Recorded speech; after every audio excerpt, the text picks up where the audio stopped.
Hi, everybody. Welcome back to another episode of Event About It. Our guest this week is best known for turning small town charm and big city ambition into branding gold. Her itineraries always close deals and her branding is fully booked. Welcome to the studio, Julie. Hello. Hi, Megan. So glad to have you here. I'm really happy to be here. This is crazy. The first in-person studio live from Montana. So exciting. So first thing I want to dive into, you recently shared what inspired me, I'm sure inspired many, post on LinkedIn this month, 35 years in hospitality. 35 years. Impressive. Thank the you. Burnout rate of this industry is absolutely insane. Yeah. And so what has been sort of your favorite role? Because I could see you back in starting your career, cold calling, twirling the cord of your phone, sitting at your desk, which we don't have offices or corded phones anymore. So you've done hotel sales, destination sales. Have you had a favorite role? I really have. Yeah. Where I've found my greatest pride, and my deepest love, which actually did cause a little bit of burnout, because when you love something a little bit too much, it does cause burnout.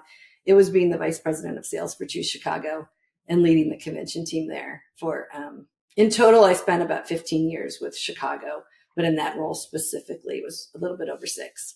It's a lot. I mean, We're going to get into in the after show about Tier 1 to boutique tourism and the difference you've had there, but I loved the complexity of that job. But it burned you out pretty quickly. I guess not quickly. If it was 6 years. No, I always, I joke that when you work for Chicago, it's like dog years. So every year is like 7 years in any other industry, because you have, not only do you have, the largest convention center in the country, you have a very competitive, well-established professional hotel community that has huge expectations, but you also have uber politics, and the politics do interface with the $7 billion travel and business, economic engine that makes up Choose Chicago. Oh, so, right. Yeah. When I was on the planner side, I think I did 3 citywides through Chicago. One with a government agency, and man, the politics, even to bring a state government meeting to Chicago was quite the feat. Yeah, I actually feel my heart starting to race with like getting excited talking about it, because it was complex and it was fun, and it was playing chess every day. I think we've talked a little bit about that too, with like, especially being a very union heavy city, just the complexities of navigating that and the chess game that is union heads and figuring that out and working together to accomplish things as opposed to trying to fight the union. Agreed. And I don't know if you want me to talk about that, but I will. When you are in a city that is heavily unionized, you not only have to drink the Kool-Aid, but you have to embrace and understand why union labor is important and the benefits of that in order to sell the value proposition to your customers. Because, when I look back at my time in Chicago, yes, sometimes there were additional costs due to labor and the additional costs associated with, being in a major first tier city. But the overall value in how quickly they could move a show in and move a show out and getting things done in an efficient manner paid off every time. It paid off every time. And it's just a matter of the representatives understanding that package and being able to deliver that and showing that value to customers. Because it really, I think it's an asset. It certainly can be if you're willing to tap into the resources and the necessary evil, play the game a little bit for the greater good. Agreed. I love it. So now it's so fun. Now thinking back, what advice would you give your younger self? So I started in the hotel business right out of college. So this was 1989. And I was young. And so when I think back, here I'm 35 years in the industry. I'm in the, twilight of 60. As a younger self, I would say make time for yourself a little bit more. Looking back, I would prioritize myself a little bit more than I did. Work always took a forefront and was always the priority. up until recently when I moved to Montana. Yeah. But it would be make sure you carve out time for your own interests and allow yourself as you go through life to develop interests outside of work. I love that. Yeah. At first, a lot of people were like, oh my gosh, how come you're not prioritizing work? But I think it's actually a huge asset. Yeah, I agree. And actually, I had a very early on mentor. Her name was Liz Erickson, and she was with Fairmont Hotels. And I remember sitting down with her in one of my first meetings after I joined the Fairmont Chicago team. And she said, Julie, this is a lifestyle. Your customers are going to become your best friends, and you make relationships over dinner, not over lunch. And if you do this correctly, this industry will pay you back. And I will say some of my closest friends are former customers and colleagues. And I wouldn't have done it any other way other than I think I still would have carved out some weekends for myself. Sure. Maybe an aerobics class or two. Yeah. Played some pickleball and pickleball was a thing. Maybe. Yeah. I've been skied a little bit more. Yeah. Made it to a couple of my son's lacrosse games. Hey, Yeah. We've all been there. Yeah. I love that advice. I think we can all take it. Okay, so a little bit of fun. Yeah. Let's do it. We're going to play a game called Tourism Tinder. So just like the app, we're going to swipe through some travel trends, destination gimmicks, and marketing madness. If you love it, you'll swipe right. If it's a hard pass, we're going to swipe left, just like a last-minute hotel cancellation. Okay. All right. So let's play Tourism Tinder. First up, pop-up igloo bars in warm cities. Absolutely right. Sounds awesome. Branded city scent candles. Now left. What would a Chicago scented candle smell like? I wouldn't want to know. I mean, a Montana scented candle would be delightful. Oh, pine, fresh air. Yeah, absolutely. A menthol smell in the spring when everything's blooming. Yeah, that would be amazing. Yeah. Selfie station with giant hashtags. Swipe right. I think that's always a fun. Any Instagram moment. Yeah. I love it. Yeah. Drone light shows instead of fireworks. Yes. Swipe right. Okay. TikTok tours with local influencers. I'm in the middle of the road. I can't swipe left or I can't swipe right. And the only reason why I say that is I've seen how influencers have changed brand perception in certain destinations, and it's not always for the benefit of the community. I think your destination has seen that firsthand. Yeah. Haunted historical trolley rides. Swipe right for the right destination. Okay. What would be a right destination? New Orleans. Oh, yeah. That would be a good one. Charleston. Savannah. Some of those like old southern towns. Yeah. Even I think, Chicago would be kind of cool. I think New York City would be kind of cool. Ghost towns in and around Colorado. Denver has some great ghost towns. Yeah. QR code treasure hunts around the city. Absolutely. Swipe right. People love gaming. I agree. Augmented reality murals. Swipe right. That could be a place where people are going. That's kind of cool. What do you think? I just was at a conference last week that had virtual reality site visits set up. So it was a hotel brand, and you could go through a couple of their properties with a VR headset in the booth. Yeah, I think that's where we're heading. It's going to be harder. Yeah, no, I'm swiping right. I like it. And I think mural tours, too, are pretty cool. When I was in Denver, I went on a city tour that was through the Arts District, through all the alleys that had some of the beautiful murals. And it was, even being a local, it was a really cool experience because, I don't generally, travel down random alleys to see artwork. So it was cool. And sometimes murals actually represent a cultural aspect to a destination that you don't see when you're in and out really quickly. So I actually like that idea as I think about it here even more than when we started talking. And I think Houston has done some graffiti swag and things on some of the murals they have around their town. So I think it's an extended content piece too. Tourism ambassadors and mascot costumes. I'm a left on that. I am. Rebranding cities as wellness retreats.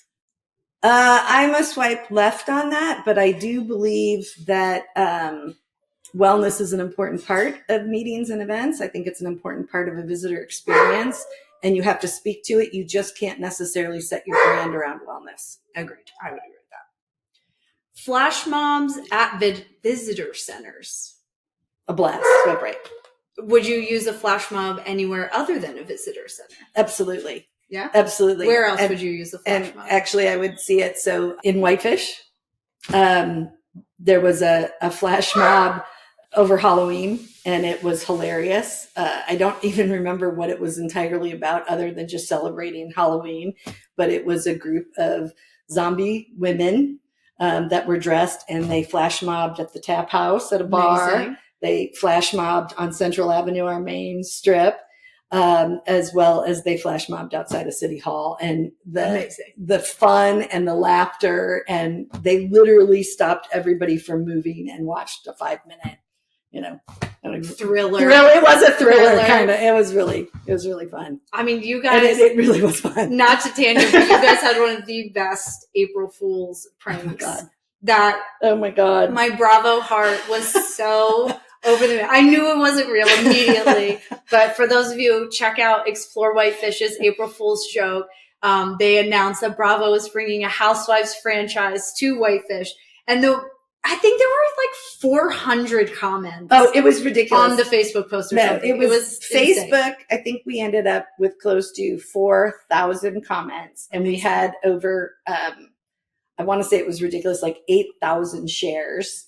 And then on Instagram, we had over 3,000 engagement likes, and I think we had close to 500 comments, and 50% of them were negative. Like, people just didn't understand the joke. Yesterday, we had to say, April Fools, this was a joke. We had media calling us, asking us about the schedule and how they could get in touch with the show and the producers in order to do a story. And we're like, oh my God, it was an April Fool's joke. Like, it was. I love it so much. I knew it was a joke immediately. I know, but our poor media manager, she completely lost it on April 1st. She's like, okay, Julie, this is nuts. I knew it was a joke immediately from the outfits of the women. Oh, right. Like, they were not dressed like Whitefish women. My face flushing even talking about it, because I think I pushed it a little bit too hard on that. We came up with the idea of coffee. I loved every minute of it. Okay, back to the game. Last two. Work from here campaigns targeting remote workers. Swipe left. Okay, interesting. Yeah. Wine tastings in abandoned warehouses or unique spaces. Swipe right. Love it. Yeah, I think that's a cool way to show like unique areas of the town. Yeah. All right, my favorite segment of the week, it's therapy session with Vent of the Week. This is where we let it all out, the event fails, unexpected chaos, and those are you kidding me moments. No filter, no sugarcoating, real talk. What is venting you about the events world? Tourism, events, whatever it may be. So it's really been an interesting, and I know we've talked about this, but it's been a very interesting transition for me, going from urban destinations to now a small mountain town with a residential community of just under 9,000 people. I think there were probably 9,000 people in your neighborhood in Chicago. I think there were more. The convention center could accommodate over 100,000 people. Right. So just the center itself. So from the meetings and convention aspect, and what I would vent about in regards to that is very different than the world I'm living in now. Yeah. And one of the biggest venting areas that I have right now that I deal with pretty much on a daily basis is really truly validating why it's important to manage tourism and why destinations like Whitefish or Jackson Hole or different places like that, where you do have a ski culture, you're a mountain town, you have fragile wild spaces, it's becoming incredibly expensive for people to live, why it's important to have beneficial and truly sustainable tourism management. And it is a regular struggle, even within Montana and the legislation here, to explain we might be really busy 3 months out of the year when Glacier National Park, which is right down the street from us, is in full bloom. But 9 months out of the year, we really struggle. Yeah. So we have to manage those disruptors associated with the warm season when we do get millions of visitors. But then 9 months out of the year, in order to really have a thriving economy, you have to build experiences that are desirable to people to come and visit in order to fill the number of hotels that are necessary and the number of seats we have in restaurants. There really is a lack of understanding that tourism needs to be managed, and it needs to be managed appropriately, beneficially, and with community in mind. So it's essentially like you're keeping an economy thriving while you're still protecting culture, community, and your wild spaces. And that's been really, really, like, every day hitting my head up against a wall. Yeah, we're going to get into that in the after show, moving from like a tier one, very group heavy, not that there's not tourism and leisure travel that goes through Chicago, but it's far different than it completely is here, remarkably right? Different. Yeah, it's been fun, actually. We're going to get into sort of some of the differences from that tier one to a boutique destination. And, I love the tourism because I don't have to pay as many taxes. So, like, come here, spend all your money, but then go home. Yeah. And, love it or hate it, Yellowstone isn't a great show, but I think it definitely gave a very weird narrative around tourism in the state and how that goes and how to manage it properly. Yeah. And like, it does have to be managed because it does need to be managed. Someone has to be looking at that. And especially a state as large as Montana with so many destinations. Yeah. I think Colorado probably and Wyoming probably face a lot of the similar issues. So many of the small towns just don't have the infrastructure built. And I think it was probably, week 3 in this role that I started to realize that while our community and our infrastructure is based on 9,000 to 10,000 people in total, traffic, the road structure, what our restaurants, what our grocery stores can handle is built. That infrastructure is built there. What our fire department can handle, but in the summer months, we might have an additional 25 to 30,000 people sleeping in town or finding a place to camp. Absolutely. Yeah. And it's hard on the community. Yeah. I mean, that goes into my biggest event, always working with destinations, was the economic impact reporting. Yeah. And one of these days I'm going to invent my own economic impact report, and you guys can't hoard my data about what my shows are worth.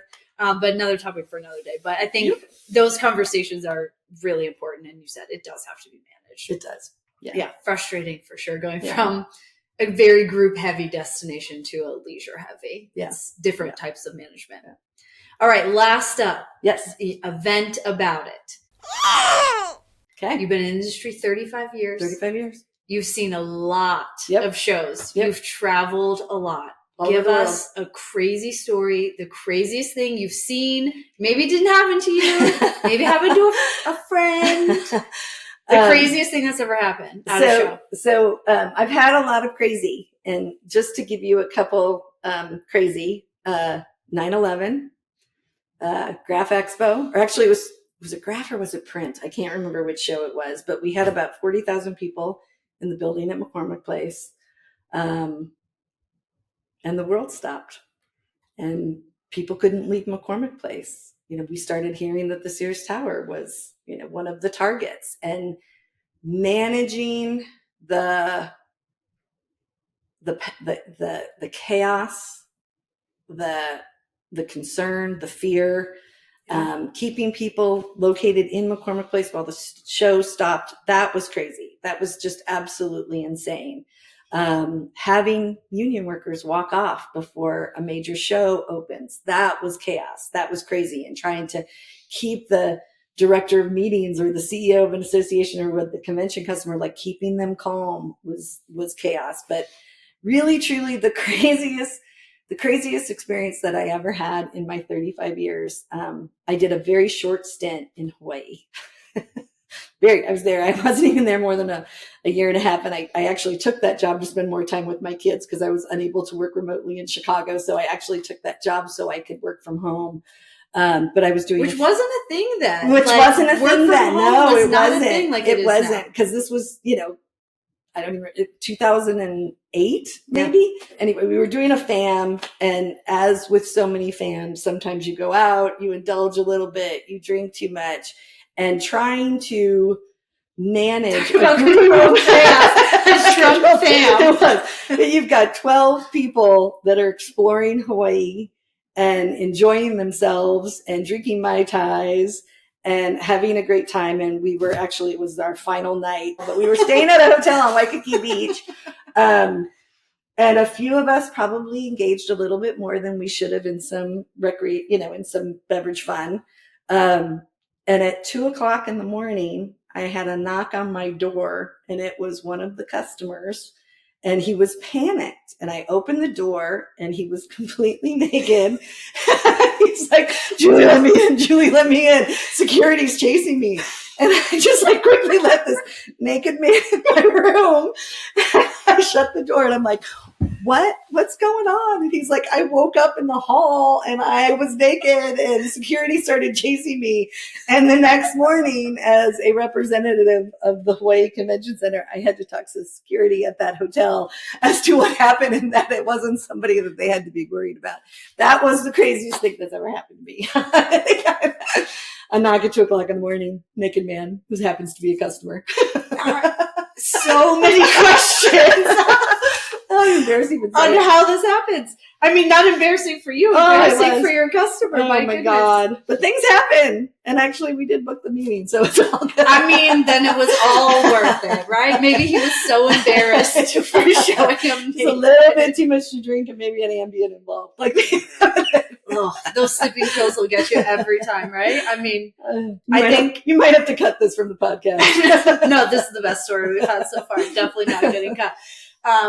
Yeah, so many questions, but I don't think that's the first or last time that's probably ever going to happen at a show. I agree. I have this secret fear always that I'm in a robe or in my underwear and I'm opening the door to put room service out in the hall for them to pick up, and the door's going to close behind me, and then I'm going to be naked in the hallway because I can't get back in my room. Oh my God. Amazing story. Well, that's all we have for Event About It today. Thank you for joining us and tuning in to the event mishaps that we're turning into marketing gold. Make sure you subscribe, leave a review, and share this with somebody who needs a good laugh. Head over to eventaboutitpodcast.com to send us your events and your stories to be featured on a future episode. And while you're there, join the Squared Squad where you can access bonus content, engage with our guests, and even catch the after show where Julie and I are going to be talking about the peaks and valleys of the sales roller coaster, navigating uncertain times, and the power of creating beautiful moments. So until next time, keep growing, keep laughing, and definitely keep eventing about it.